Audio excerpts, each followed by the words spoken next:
If you have been learning from the Be the Bridge podcast, our work, I want you to consider becoming a financial partner today. And the other way you can become a financial partner is by shopping our store. You can sport our apparel to represent what Be the Bridge stands for. And this donation goes to a special cause. And so, just a reminder, our vision is seeing that all are equipped to flourish through expanding our reach and continuing to spread the good news of social justice. We are able to pursue this vision and fulfill our mission of empowering people and culture toward racial healing, racial equity, and racial reconciliation through your generous donor support. So thank you for supporting all that Be the Bridge does. Thank you for giving to us. And just remember, we're not the only way. We're just one way to get us on the path to racial equity, racial healing, and racial reconciliation. Thank you so much for your support. Be the Bridge, Be the Bridge. You are listening to the Be the Bridge podcast with Latasha Morrison. How you guys doing today? It's exciting. Each week, Be the Bridge podcast tackles subjects related to race and culture with the goal of bringing understanding. But I'm going to do it in the spirit of love. We believe understanding can move us toward racial healing, racial equity, and racial unity. Latasha Morrison is the founder of Be the Bridge, which is an organization responding to racial brokenness and systemic injustice in our world. This podcast is an extension of our vision to make sure people are no longer conditioned by a racialized society, but grounded in truth. If you have not hit the subscribe button, please do so now. Without further ado, let's begin today's podcast. Oh, and stick around for some important information at the end. Okay, I am so excited to the Beehive, the Be the Bridge Hive, as we call you, to have this discussion today. We've been wanting to have this discussion about small groups. A lot of you guys are leading Be the Bridge groups, and some of you are having a great time, and some of you are having a lot of success, and some of you are having some issues. You've ran into some hiccups. So I'm here with Andrea Middleton and Margo Yoder, and we're going to talk all things Be the Bridge groups today. Are you guys ready? We're ready. You're ready? Okay, so we have Andrea and Margo who are leading a group here in the Atlanta area. And I wanted to bring them on because Andrea is also the Be the Bridge educator and the leader of our Be the Bridge leaders group that we have online. And this is a place where leaders go to help guide them in as they participate and as they lead groups within their community. So they join this group to find out best practices. We also have training, orientation, all of these things. And it's important, if you are hearing this and you had no idea about this group, you have to make sure that if you are leading or participating in the Be the Bridge group, is your group registered? And if you have a registered group, you will, once you register your group, you will get important information, especially about the next Be the Bridge guide that's coming on. So it's coming out. So I wanted to have them on here just to talk about some things and how they're leading the group. I've been able to watch them closely and also from afar and see the growth that they've had together and then also individually. But I wanted to talk to both of you. Margo, how many groups have you participated in? I have participated in 4 groups, one as a member and then 3 times as a co-leader. Maybe once, maybe I wasn't quite ready, but felt the nudge and jumped in. Okay, we're going to come back to that not quite ready because we want people to learn from that. Okay, and Andrea, how many groups have you participated in? All right, I participated in one group from beginning to end. Was actually in Margo's group that she led, and just kind of fell off the map, didn't complete, and then I've led 3 groups. Okay. So you fell off the map, and then you came back.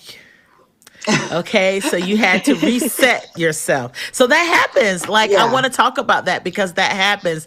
And it doesn't mean that maybe at that point you weren't ready. I remember a friend of mine just telling me, saying, "Hey, I love what you're doing, but I can't talk about this with white people. I can't be in a Be the Bridge group." And it took a couple of years, and now this person was helping to lead a group. And so that there's some resets and recalibration, and sometimes we have to do work in our own lives before we can lead others and participate. So I'm glad that you guys are honest. Now, so you've led some groups and you have participated in some groups. How did you prepare to lead? Like, what are some things that you did individually, where you were preparing to lead? So I started leading right after George Floyd was murdered. And Margo had mentioned earlier about feeling that nudge. I felt the nudge. I'm an active member in a group that's called Community of Change within our school community, and knew that conversations were happening with other white members in that particular group, and they've seen me be supportive of Be the Bridge, and so that's kind of how the group formed, just through everyday relationships. From me posting on Facebook and people inquiring, but the main way that I prepared, honestly, was through prayer. I felt the nudge, and the flesh side of me, the real side of me was like, you are not even prepared to lead anybody anywhere.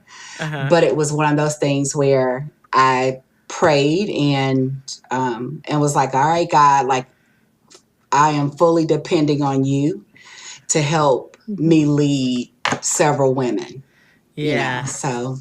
And I remember you, I know, knowing you for a long time, I know these are conversations we've had, but then I began to see a shift in you where you were reading articles and books and saying, have you heard about this? And have you heard about this? So there's a lot of educating I saw that you were doing also personally. Margo, how about you? I would echo Andrea with prayer, definitely. For me, when Andrea started these groups, she came to me looking for a co-leader. And honestly, I trust Andrea's leadership. I feel like Andrea and I have known each other for 7-8 years. And I feel like if Andrea asks me to do something, I'm going to do it. Like, how did you guys? Okay. Wait a minute. This is great. I'm doing this podcast, Andrea. So how did you meet? Gosh, so our boys attended this Mom's Morning Day Out program when they were like 4 or 5 years old, and I remember thinking there was something a little bit different about Margo, but you're like two ships passing in the night. It was, a drop off, and then we keep going. And then we found out that our two girls were in the same class, and then they formed a friendship. So there was some interaction that we had, but it wasn't, it wasn't too deep. We weren't in each other's lives like we are now. Look, Margo has made it to my favorites list on my cell phone. Oh, wait a minute. That's a big deal. When you're on the favorites list, did y'all hear that? Okay, Margo is on Andrea's favorites list. But that's great. And so basically you met through your kids at school. You became acquaintances, and then that later developed into something else. I love that. And so sometimes the people that you're supposed to connect with are the ones that are right in your life, but you haven't zoned in on them. So it could be that other parent that's dropping off. I've heard this story so many times of people who are leading groups together. It was from, at their kids' school, or at someone that was on their kids' soccer team or basketball team. Some of these things happen. It doesn't always happen that, hey, we went to the same church and we formed this. You guys go to totally different churches, just about everybody in your group is a part of a different faith community. And then also some are not even a part of the Christian faith. And so I think that's just interesting, how you guys are just growing and learning. What have been some of the what does growth look like to you in the area of racial healing, equity, and reconciliation? What does that growth look like that you've seen people in your groups or even yourselves go through? What does that growth look like for you? I think for me, one of the signs of growth is, especially for white members, is increased humility.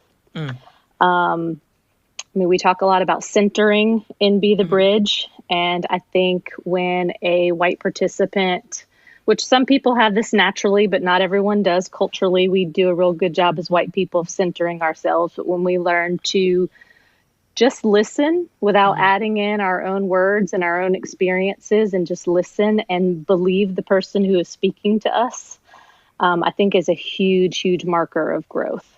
Okay, so let's go back to that, because I've heard someone else say this, where we talk about, I always, even in the book, I talk about this posture of humility. But a lot of times we can talk about that, and maybe sometimes we think we're leading out of a place of humility.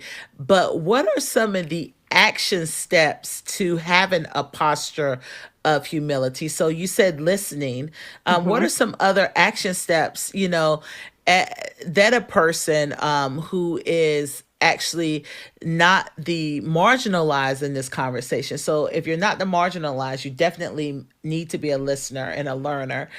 What is something, how do you demonstrate humility? Because it's easy to talk about and we can say it, but what are the action steps? Like, what are some of the tangible things that shows that this person is entering this conversation in a humble and with humility, in a humble way and with humility? Yeah. That's a little bit of a tricky question, because I, for one, am a box checker. And if you tell me, my 5 ways to get humility, I'm gonna work real hard to do those. I love that. I think, like a lot of things in faith, like, it's a matter of motivation, and it's a matter of heart. It's a matter of heart change, right? Right. So, and that looks different on different people. Right. It doesn't mean that you stop talking or stop sharing your experience. It's your posture, whether that be physical or non-physical, towards another person as they are sharing their life. It's putting someone else's story up on a pedestal, and it doesn't have to make sense to you. That's good. So it's like your response, because sometimes we can tune people out and we're thinking like, hey, I'm still in the room. So I am here. I am walking in here with humility because I'm staying here. But you've tuned the person out, and you're thinking about something else, or you're like, I'm listening. I'm not going to say anything, but yet and still you're thinking about what you're going to prepare for dinner, because you've tuned out because there's a disagreement, but you haven't verbalized it, but mentally and emotionally you've checked out, So I think that's good. And I think sometimes people feel like, because I'm showing up, that I'm displaying humility, but how are you actively showing up, So I think that's important. Andrea, what about you? I want to piggyback off of what Margo said. Humility on both sides. As a woman of color, I also had to show up in this space with the correct posture. And, sometimes, actually posture is my word for the year. but but yeah, just showing up in the correct posture and what that looks like as a person of color, being transparent. A lot of times it's hard to open yourself up to people, to white, women, talking about our group in particular, and not sure how they're going to respond to what I'm, sharing. Sharing some deep concerns and wounds, and that me and my family have experienced. People in my community, and still coming in every week and saying, okay, I have to be transparent and vulnerable to let them know that what you see on the news, you may not know anybody, but that may not be your story. But here I am in front of you, and I'm telling you, this is real. This is what we experience. So, and then Margo says something often, which I'm going to coin it. I'm going to say it's mine, but she says often that we have to be willing to fall forward. And this is like we're all learning. We're all learning. We all have to be in a place of learning, of being able to open ourselves up, effectively express our feelings in that moment, being able to listen. Because even as a Black person, being able to take a step back and listen to what is being said on both sides, so I can learn, so I can learn how to respond to them, which will then, growth happens. So, yeah. So that's good. So one of the things you were saying is showing up and being transparent. That was like an act of humility for you, because it's like the only way they're gonna know if I show up as a truth teller, And so, but you had to like be prepared, and so we know that this was a brave space, and we don't like to use the word safe space, because we understand that spaces are not safe for everyone, and so you had to be courageous, and you had to be brave, and you had to show up in your courageous self in this space. And so that's important. And then I think it's important too that on the other side of that, that people receive you in that manner too, because when you show up in your fullness and then you're not received, that could be very oppressive too, And so so that's really good. I love that. What are some of the triumphs, before we get to triumphs, let's talk about what are some of the challenges that you've had, maybe leading a Be the Bridge group, or maybe things that you've seen in other groups. What are some of the challenges that you've seen? Oh, goodness. We have, this past summer, I had 3 groups, and Margo and I, we kind of joke about it, and we say, we have our first child, our middle child, and our baby. And, one of our groups, they would come prepared, and they were dedicated. Just help me out, Margo. Trying to describe our first group. You got it. But they're just very challenging. Yeah. It's a smaller group also. Yeah. And so for me as a leader at times, that group,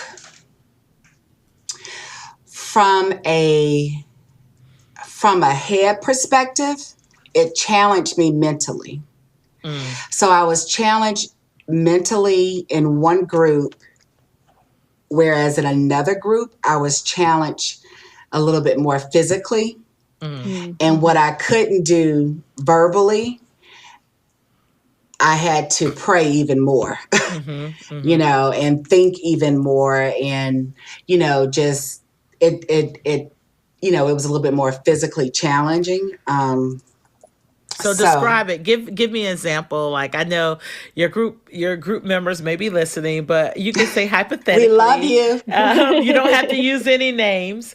But what are some circumstances that were challenging? Because there's people listening out here, and they're going through some challenges in their groups. And maybe they're thinking about stopping it. How did you survive the challenge? Like, did you keep pushing through? Did y'all talk about it? Did y'all say, hey, wait a minute, we're going to stay in this another week, or we're going to take a pause and, we're going to talk about this? How did you handle those challenges? And, what were maybe an example of what something that was like challenging for either one of you?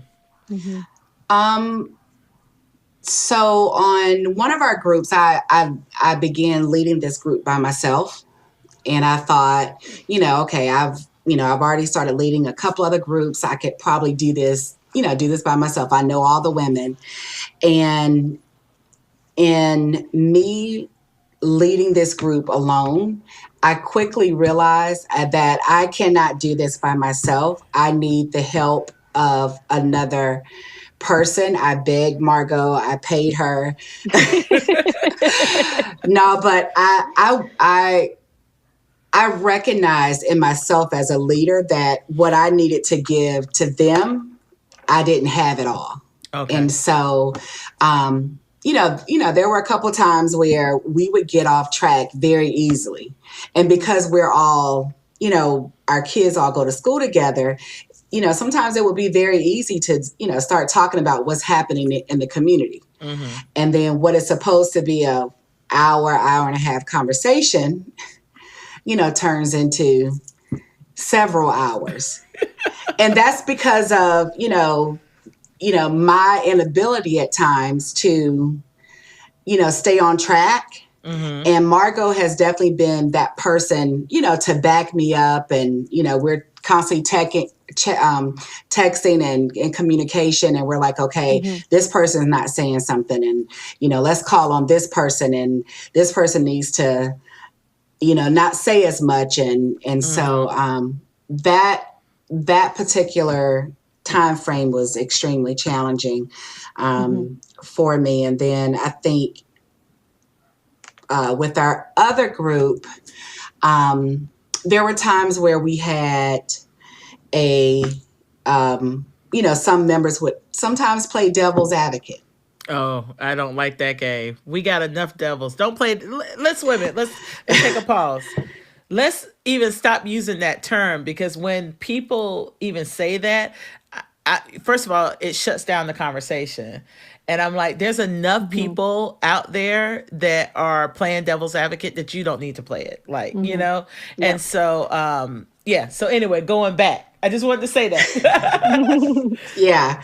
And so in playing devil's advocate, or asking that question to a certain group of people can be, at times, honestly, was extremely triggering Yeah.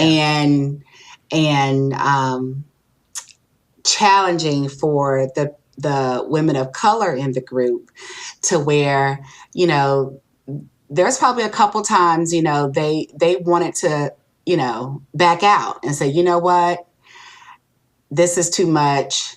This is too harming to myself. Mm-hmm. And I'm going to have to take a pause. So So what made them stay? Because I know that it's just that I think people have to realize too, it's people who are doing this work of bridge building, in this space of racial healing, as people of color, there's a lot we're taking on, because like, one of our friends, she's like, look, the blood of Jesus is the bridge, not my back. And so we have Yeah. to approach this Mm-hmm. conversation in that, like, because some people think like, okay, because I'm a bridge builder, you're going to say anything you want to say, and I need to answer all your questions. That's not the type of bridge we building. That's not, Mm-hmm.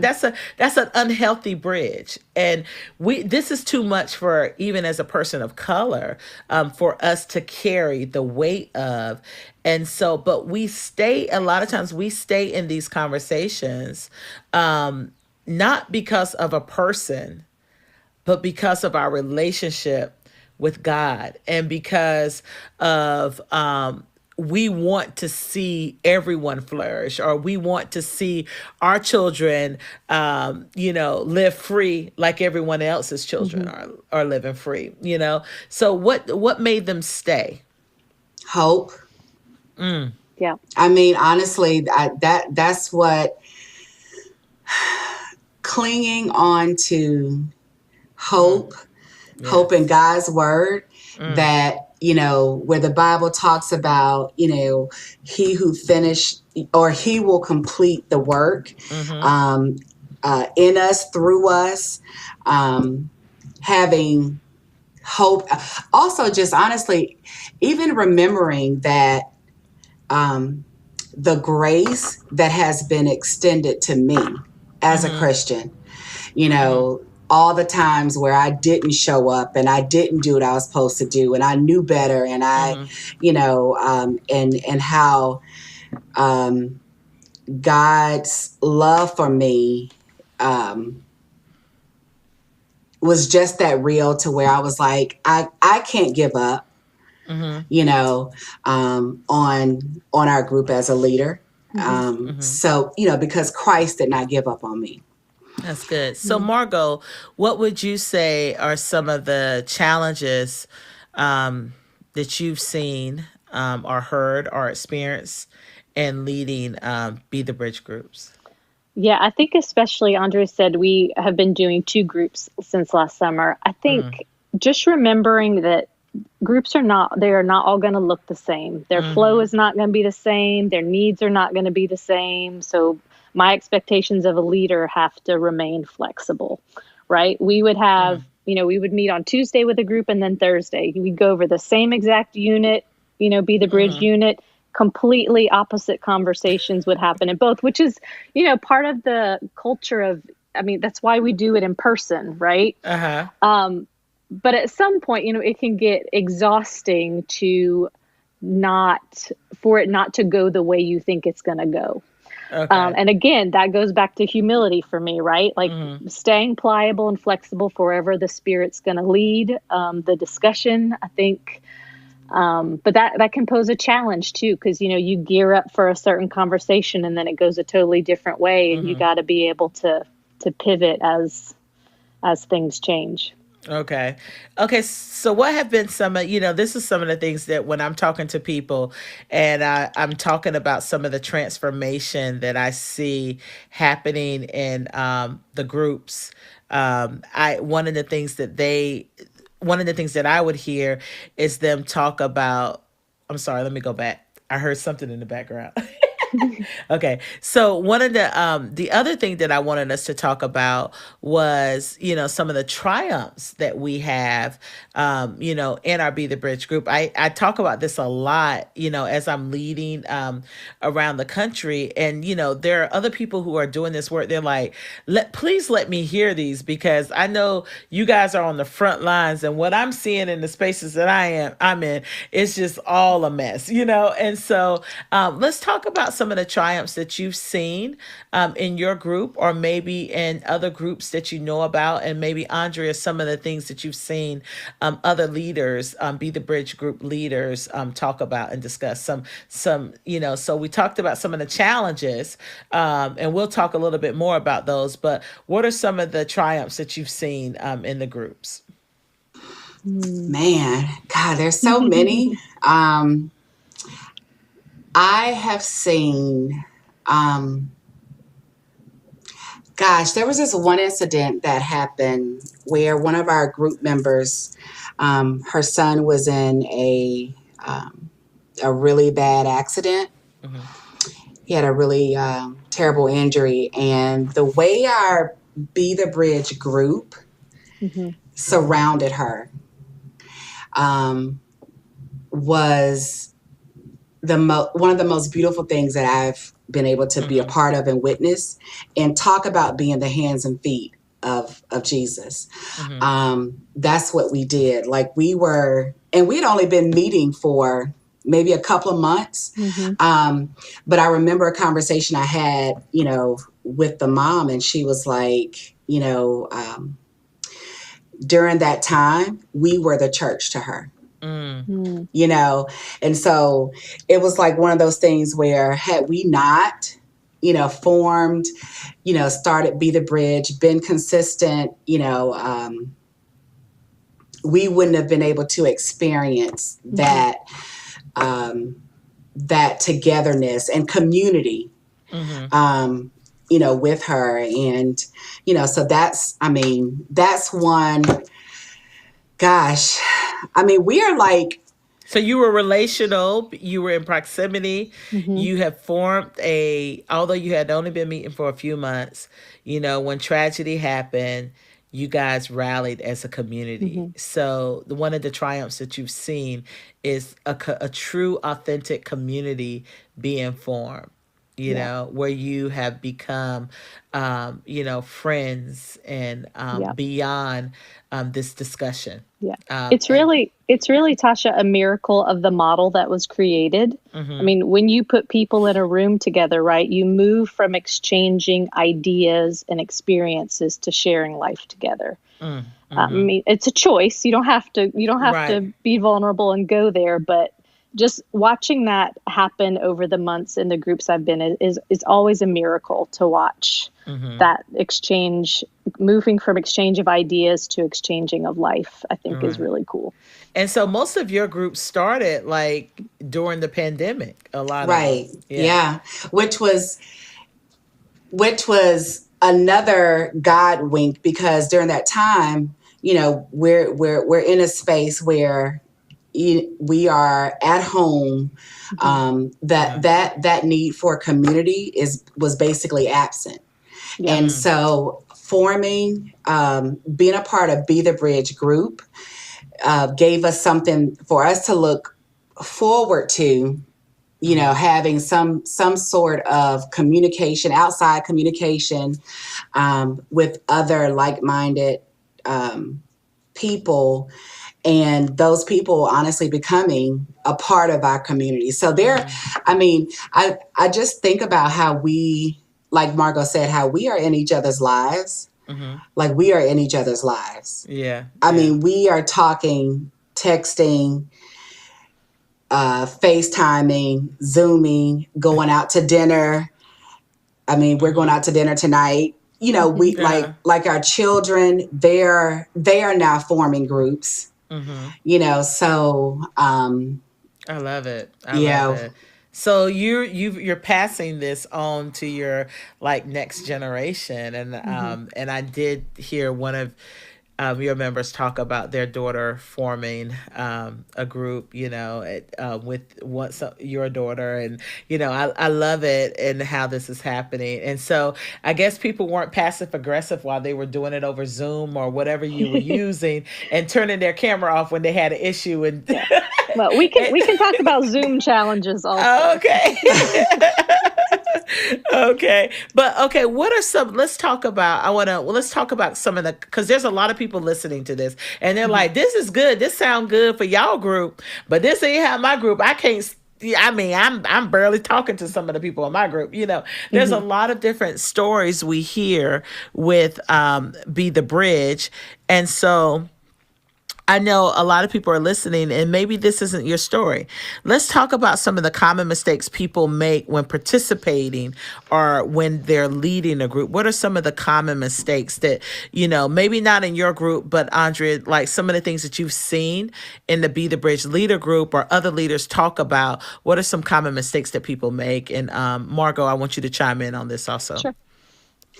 I think one of the main common mistakes that I have recognized being a part of, being a part of BTB is the leader and co-leader not on the same page. And, one thing I can say about Margo is, and our relationship, we're not just leader and co-leader. Like we are genuine friends. And I think when you have that genuine friendship with someone and leading a group on racial injustice, like there's a level of trust and commitment and that has to be there. And respect for one another that has to be there for it to be a healthy group. Right. And so I am beyond grateful, blessed that, I have that with the co-leaders, with Margo and my other co-leader. So yeah, them not, there being a power struggle. Tasha, you had talked about it earlier about, a white person having to give over that power to a person of color. That's a legit issue. Let's talk about that. And one of the things we were talking about is when you're in these dynamics of, a leader and a co-leader, and understanding that a co-leader is assisting, and being able to give power. Like if you've been in an environment where it has been very,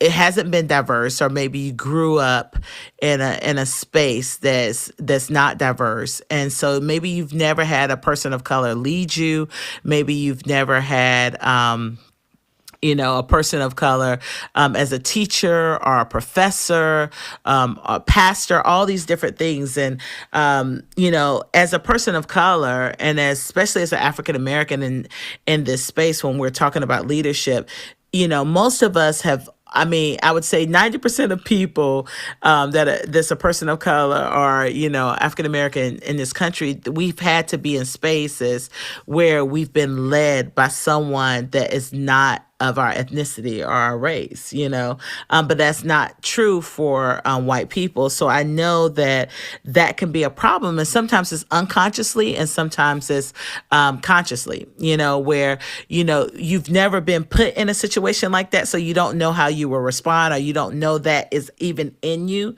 to resist until you get in this space where you're, maybe you're supposed to be co-leading, and then there's this pull because you don't agree, y'all not on the same page, maybe there's no friendship, or maybe there's a friendship, but there's this tug. And so there's some healthy leadership dynamics, and then there's some unhealthy leadership dynamics. And so Margo, what is the ability, and you mentioned this a little bit, you trust Andrea, your ability to follow Andrea's leadership and not try to control it or to change it, even when you see, like she said, there are some things that is not my strength. I get off course a lot, and Margo's able to bring us back. What are some ways, and you still respect that leadership, even when you see, hey, she's not perfect. Nobody's perfect. But you see some of the mishaps in her leadership. How do you still continue to follow? Ooh, that's a big one. So I can talk about that experientially. After participating in my first group as just a participant, I feel like that was a season in life where scales were falling off my eyes. So it was continuing to be in the process of working out my salvation, right? And one of the big things for me during that group and then after was learning what it meant to be a white woman, right? Learning the power that has been given to me, learning the weapons that I unconsciously have been given and use. So for me, it was continuing to remember that I'm still learning about this. Like for the rest of my life, I will be undoing the first 40 years of my life where I grew up in a culture of not understanding the world around me. And so for me, I don't know if I'm going to answer your question in a way that's going to be helpful to lots of people, but for me, it's that humility. It's that realizing that I don't understand, the life and what it is like to live as a person of color. And so I can do nothing but trust Andrea's experience, right? Because I don't have that experience for myself. Yeah. And she and I having a shared history, that trust comes from having, almost a decade of friendship behind us. Yeah. So that wasn't, maybe not for the podcast. Like that was never hard for me Okay. to trust Andrea. This is so good. Aren't you loving this conversation? We're going to take a quick break. Stay with us. We'll be right back. Friends, life is hard, and sometimes we need a little help. Navigating the stress of sudden changes in income, health complications, and or the loss of someone close can be overwhelming. Not to mention the stress of the tense time of political and social disharmony. Honestly, at this time, we all could use a little help. Well, guess what? There is help. There's help through betterhelp.com. That's better, H-E-L-P. BetterHelp.com makes professional counseling. It makes it accessible, affordable, and convenient for anyone who may be currently struggling with life's challenges. If that's you, you can get help anytime, anywhere. BetterHelp.com offers access to licensed, trained, and experienced and accredited psychologists, marriage and family therapists, clinical social workers, and board-licensed professional counselors. We want you to start living a happier life today as a listener. And as a Be the Bridge listener, you'll get 10% off of your first month by visiting betterhelp.com/bethebridge. Again, that's betterhelp.com/bethebridge. So you can join over 1 million people who have taken charge of their mental health. You guys, it's a difficult time, and we need these tools, and we need a little help to encourage us on the way. Thanks for staying with us. Let's get back to our conversation. So if we're talking about a subject that maybe you don't agree on, what I've seen happen in some groups is that people, if two leaders will openly disagree, it's not to say you're going to agree all the time, but when it comes to my oppression, it does matter. You know what I'm saying? And so I know that I've seen unhealthy behaviors where they don't talk about maybe the curriculum or what they're going to talk about before they get in front of the rest of the group. And so I know sometimes that can be a challenge if you're not having conversations as two leaders and talking about, what you're going to talk about with your group prior to going in, having this discussion with other people. That can pose a problem. Or if something happens and then instead of going to the, you as two leaders discussing it and debriefing about it, that, the leaders go to the people, the participants, and talk about it. And so that can cause a lot of issues within the group, and you can have these, dynamics. So I've heard a lot of this type of things happening. So I think one of the takeaways that people could do, because you're not going to agree on everything, but it's best for us to have this conversation if you're talking about lament, if you're talking about acknowledgement or some historical context, to have these conversations as a leadership team first, and then, talk about this with your the group. And so do you find that, I know everybody doesn't have to do that, but do you find that that's helpful as you're dealing with some things, or maybe some things that are happening in in our society or in our culture that are very challenging? It's good to have those discussions as leaders and kind of pray about those things before you even take it to your group. Have y'all found that helpful? Oh yeah, absolutely. Yeah. I mean, there were Margo and I, if we didn't talk, daily, but I mean, for the most part, we would always talk and prepare, the lessons together, and debrief. That's, I'm glad that you brought that up, because that is also very, important. It is not just end meeting on the Zoom call and I go to bed. 9 times out of 10, Margo and I, we are texting each other to discuss, pray, even if it's a one-liner, hey, okay, that was a lot. Let's talk about it in the morning, Right. But the two of us did that. And I also want to say something too. I can remember there were a couple times where during the summertime, it seemed like every week we were meeting, there was a Uh-huh. new killing. Okay. Somebody else was, dying. It was last summer was extremely difficult. Mm-hmm. And because, you know, um, I had to be open and honest with Margo to let her know I'm struggling today. Mm-hmm. Mm-hmm. Like, I know I'm supposed to lead, but I can't lead.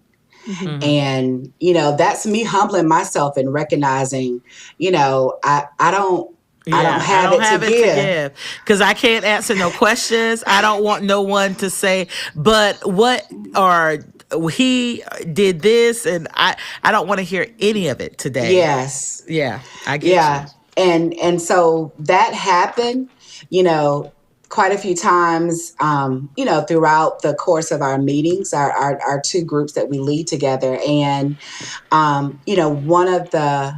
one of the things I'm, most appreciative, of Margo as a co-lead, she was right there to pick up, um, all the pieces that I couldn't put together.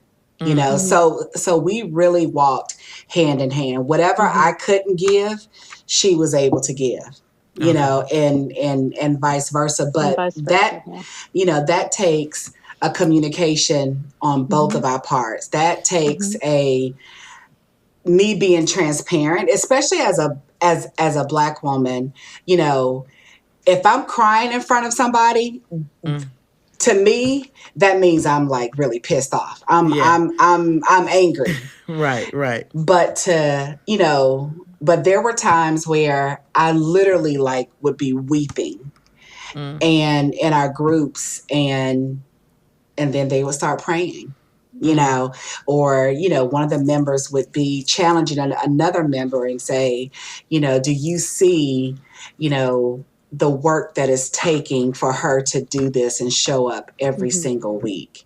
Yeah. Um, So you had people in your group and also Margot showing up in the midst of your pain and anguish and trauma, because you were still leading through this, but Margot was able to lift your arms during those times when you needed her the most. And not only that, but you weren't demanded to give of yourself, but your group members, those that didn't understand, were directed by those who did Mm-hmm. understand. And I think that's Yeah. something that's really important. Is just that to remember when these things are happening. There's a lot of trauma that all of us are dealing with, whether you're Mm-hmm. dealing with family trauma, personal trauma. There's a lot of things. We're all dealing with trauma in some capacity. And so one of the things as, African Americans, we deal with racial trauma. And I think it's important, it's hard for us to be in these conversations and give of ourselves. I remember last year when Ahmaud Arbery and George Floyd was happening, and, it's like the whole Be the Bridge community is looking for me to give a response, to say something. So in the midst of my pain and Mm-hmm. anguish and what I'm feeling, I don't like trying to process all of that before I'm even able to give out, because I'm going to probably give out the wrong thing. And so sometimes it's like the only thing we have to give out is, I can't help you today, or I'm crying, or I'm taking a moment for me to gather myself and take care of my mental health. And it's Mm-hmm. all right to take those time outs, Yep. but we need people in the groups to be able to lift up the arms, or to say that, or to help the leaders and to be sensitive Mm-hmm. to that. And I think sometimes we can be insensitive to that, when people are Mm-hmm. going through a traumatic experience. Just imagine someone trying to lead and do all of this, and they're going through a divorce, or, they're going Yeah. through a health issue. How would you respond? How would you step up? What would you do? Are you're going to cook potlucks? Are you thinking about that as it relates when these things are happening? How can I lift this burden a little bit, for my friend, or my sister, or my brother?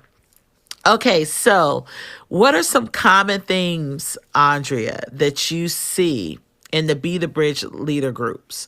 What are some common things that we see before we get into the do's and don'ts of starting and leading a Be the Bridge group? What are some common themes that you see?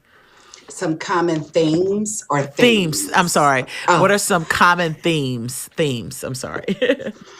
um, some common themes that I see in leading a group. Leading a group are either what you see in the Be the Bridge. You oversee about 2,000 people who are in our online Be the Bridge leaders group. What are some things that you see that is common as in the group dynamics that leaders are trying to filter through or process or learn from each other or glean from each other? What are maybe some common themes that you see overall? Um, yeah, one common thing that I see, and I've mentioned it before, not having a supportive co-lead, Okay. not being on the same page with the co-lead, not knowing, not knowing your role. It's okay to, talk about who's going to do what. What are your gifts? What are your strengths, weaknesses? One of my leaders or co-leads, he is gifted from an administrative side, and I can do it, but that's not my strong point, and that is. So having those conversations, being prepared. You know, I had to do that. From reading, from talking, podcasts, following different people on social media sites. This isn't just I have a feeling and now I want to do it. Right. Like, no, we're talking about something that is so deep. Yeah. Historic. Yes. Centuries. Yes. Yeah. Like, the same things that our parents, grandparents, great grandparents have Great, are, great. great, that we're still dealing with to this day, Right. and, so honestly, So, leaders not being prepared. right. Um, So leaders have to be learners. Leaders You have, hear yes, that? leaders have to be learners. And, another thing, I get emails a lot of times from members who don't feel a connection from their leaders. And so if you are leading a group, there's a different level of commitment that is required from you that's not required from the members. And so there are times where, I do have to go the extra mile and, send out a text or call a person or pray for a person or, just to make sure that, we stay engaged, because it's easy to, kind of, after you've talked about repent, shame, guilt, reparations, for a person to, close that book and not think about Be the Bridge ever again. Yeah. Yep. Yeah, And because you can't walk away from it. Some people can walk away from it. So as a leader, just keeping it before. So that's about establishing relationship. And I think one of the things in the way Be the Bridge groups are designed is not just designed for you to have these discussions and come and, have these group discussions, but one of the key things in the first group that that I ever led was to build life and do life with the people. And so that's many of Yep. us who are part of communities where we have small groups, or if you're a part of any kind of community group, you see where it's like, okay, you're going to each other's birthday, or you're doing a phone call, or you're sharing a text. It's like, it's not just, I close this and I don't hear from anyone else, and or when something happens in my life, no one knows or no one is going through. This is an extension of your life. And I know sometimes that's hard to do, especially subgroups have gotten together where people that didn't know each other. But you guys basically, you didn't know each other intimately in that way until you really formed this group. You were associates. You participated in a group together. But Andrea, you were in and out of that group, and so you later connected. So I think that's important to see, and I think that's really good. Margo, was there something you were going to add?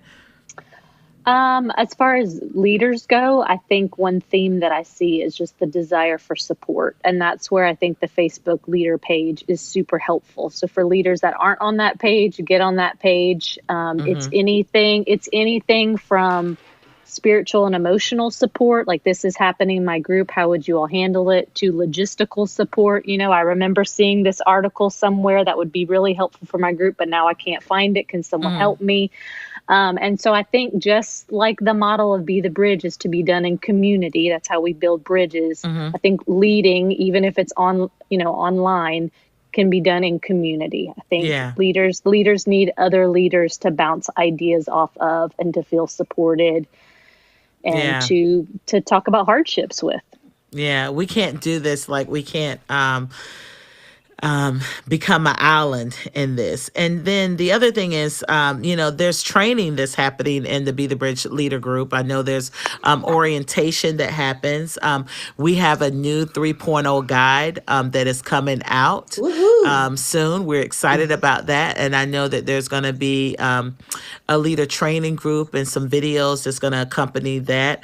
And so this is where you're going to find out all that information. And the first groups to be able to order this or to find out the training and all the deets on this are going to be people who are part of that Be the Bridge Leaders community. And then there's some things that I think as leaders that can be done as it relates to training is, we offer a B2B 101. There is the Be the Bridge Intensive that we offer to help, our white brothers and sisters. Then also for our BIPOC community, there is a guide, and we're doing some trauma care within our Be the Bridge People of Color BIPOC group that we have. And so there's some things that we have to do sometimes on our own to start the learning journey and to start the healing process so that we can come together more effectively. So I think when leaders are doing that work on themselves, they're able to also lead others in a healthy way. Now, one of the things I wanted to talk about, because let me tell you guys, we've been doing this. We're coming up on our 5th year. We're going to be 5 years old. So what took place when we were 2 or 3, it's not acceptable anymore now that we're 5 years old. So there's going to be a lot of resetting and recalibration that we're doing as an organization internally and also externally. And there's just things can go rogue. I mean, Be the Bridge was in existence for a year before we even became an organization, before it was like, okay, now we're going to do something. People were having groups and doing these discussions before there were really guidelines and rules and all those different things. And so we've had to put a lot of those things in place. So I want to talk about some of the do's and don'ts to leading a Be the Bridge group, because if you're not part of the leaders group, we have a lot of role groups out there. We have a lot of groups that are not registered. So one of the do's is to make sure that you do register your Be Be the Bridge group. If you Yes. are leading a Be the Bridge group, if you are using, the Be the Bridge guide, then we want you to register your group. One of the things that we don't want you to do is we don't want you to change the curriculum or just make a whole bunch of copies. Be the Bridge is a nonprofit organization. So if there's going to be changes that are going to be duplicated to a group, we need to know about that. We have that in writing as you download the guide. And then if you are making several copies of it without paying for it, then that is called what? Stealing. Stealing. And so we are a nonprofit organization. We make majority of our money and our funds to support our staff, to support someone like Andrea being in the Be the Bridge leader group to answer questions and to kind of guide and coach our leaders. That comes with a cost. And so we support our organization through the things that we sell. And so I think people need to understand that. Also, we are a 501c3, but most of the people who are leading Be the Bridge groups aren't. And so you are leading a Be the Bridge group, but just because you're leading a Be the Bridge group, you cannot accept money on behalf of Be the Bridge. Anybody that's trying to donate, or you cannot collect money on behalf of us. You need to point them to the leadership of Be the Bridge, and you can do that by emailing info@beabridgebuilder.com or info@bethebridge.com. And so, so those are just some of the do's and don'ts. I want you guys to name some do's and don'ts that you see, that you've seen, that some of the things maybe people need to do and some of the things they don't need to do. What are some things that come to mind that people need to do or don't do? Oh my goodness, I can think of several. I do. Before you lead a group, if you are a white person, white brother or sister, please sign up for BTB 101. Okay. I'm encouraging several people who are wanting to start groups and they're not even a part of, BTB 101. They haven't participated. They haven't even been in a BTB group. Okay. So if you are another do, you had already mentioned the registering the group. Another don't is do not cherry pick which sessions you want to teach on for the week. It's sessions 1 through 9, and then the new guide is going to be sessions 1 through 10. Yeah. So don't leave out reparations, because you don't want to have pushback and say we're going to leave that out, because that's a part of it. We can't have the conversation on reconciliation and, racial justice if we're not having the conversation on repair and restoration. And or so lament. Yeah. Don't, just because you're uncomfortable with it, you have to push through it. And there's scripture to guide you in that. And then if you want to, one of the things you can do is to use the book, the Be the Bridge book, written by myself personally, to guide you in some deeper conversations as it relates to lament and restoration and reconciliation and repair. The book goes a lot deeper where the guide cannot go in just the time frame. The guide is scratching the surface a little bit, just giving us an idea of this. The book goes deeper, and we have some curriculum coming out later on. There's a lot of things coming to help people engage in this conversation. Any more that you guys can think of? Any do's or don'ts? Another do I just thought about, Tasha, whenever you had mentioned about things, if you're uncomfortable with a particular session or topic, do reach out to other leaders within the Facebook leader group and, ask for their help. Maybe there's somebody from another group in your area that can, possibly join or could assist you in, widening your understanding of that particular topic. So don't be afraid to ask for help. That's one of the benefits of being a part of the leader group. It provides a special covering that when you are out there kind of, being a rogue, and there's, like Tasha said, there are quite a few groups, unfortunately, that have gone rogue. Leaders have gone rogue. But when you're out there just kind of doing alone, you're not covered if something happens. If conflict, comes up, that's a do. If you have conflict within your group, do reach out to, one of the BTB leaders who are on staff. There's several contractors. I have received several emails where, and I've been in meetings where, conflicts have arisen between the leaders and or the members. So if there's conflict, don't try to, pray it away. It's okay. Reach out to one of us, email me, and, I have no problem in having that conversation to help, help your group get past it, to grow from it. Yeah. That's good. Any, I have a couple. One don't I would share is don't rush through the guide. I mean, we've had sessions where, we talked for an hour and a half about question 1 on that lesson for that week. And, we deemed it important to continue the conversation the next week. So remaining flexible, respectful of people's schedules, but remaining flexible that, you might have to spend a couple weeks on lament or acknowledgement. And just to hold that flexibility. And another thing I would say, as a white participant and white leader, is don't join a group or lead a group so that you can share your wisdom that you think you have with the groups that you are a part of.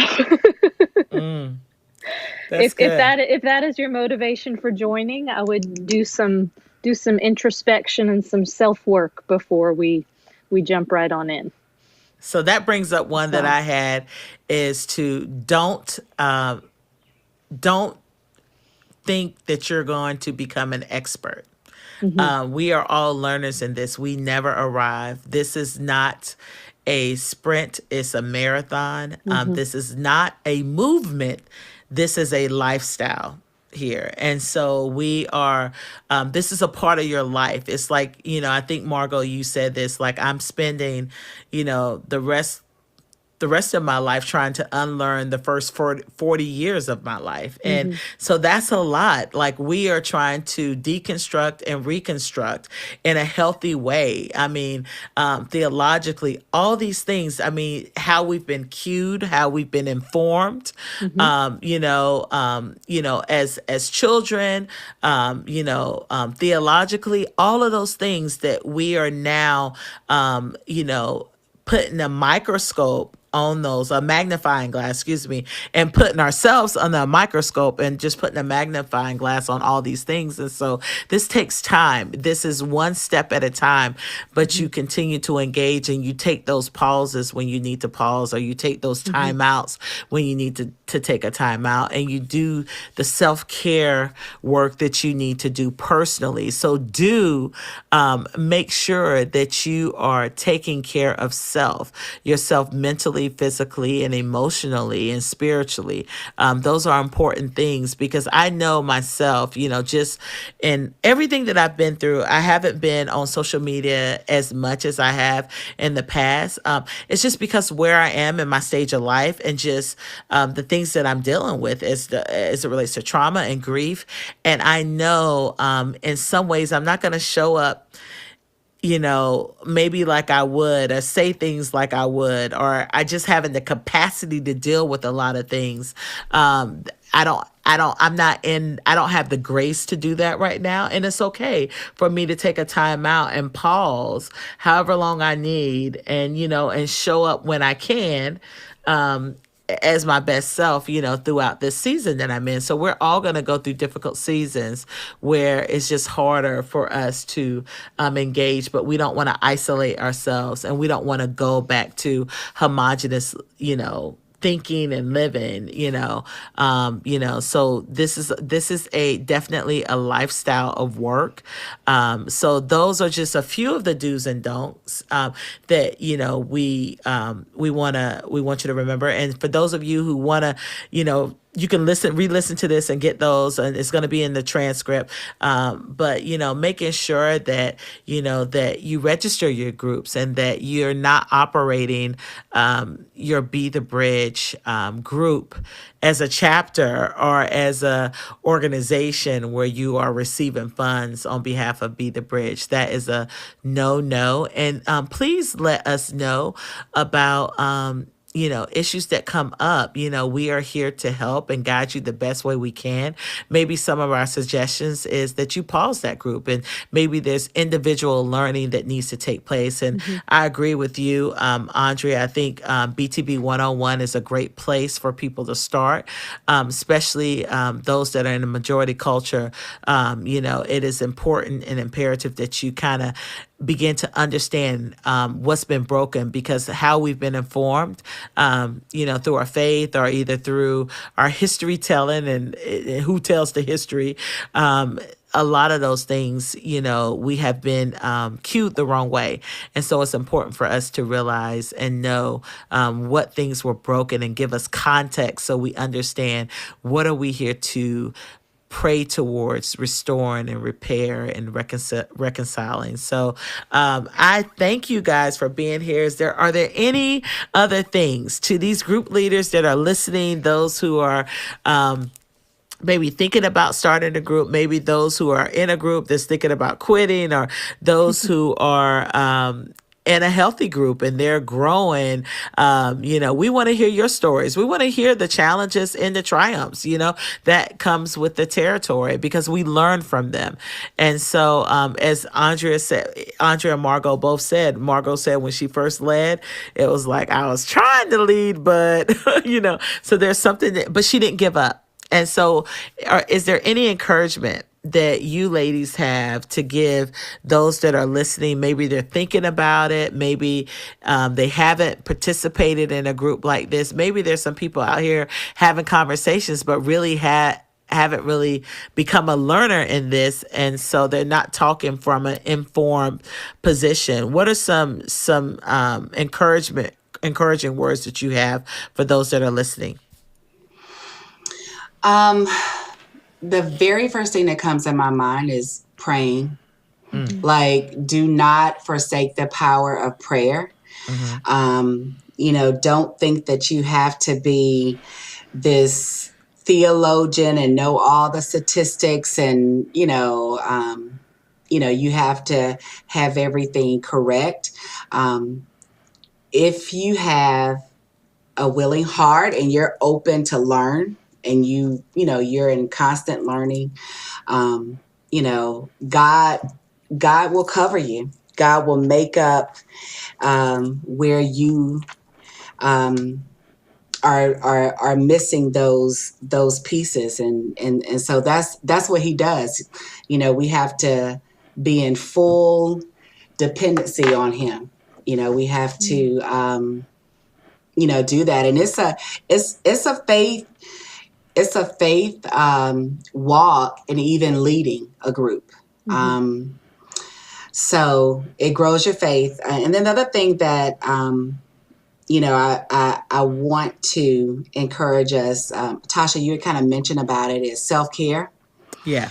That is so important in leading a group, like taking care of yourself. You cannot give what you don't have, so Margo will tell you that I am like the self-proclaimed nap queen. There were plenty of times where, I was like, oh, let me get back with you. I need to go and, take a nap. And that's okay, because I needed to make sure I was in the right frame of mind, to where I'm not speaking, from a place of brokenness or disappointment or, whatever.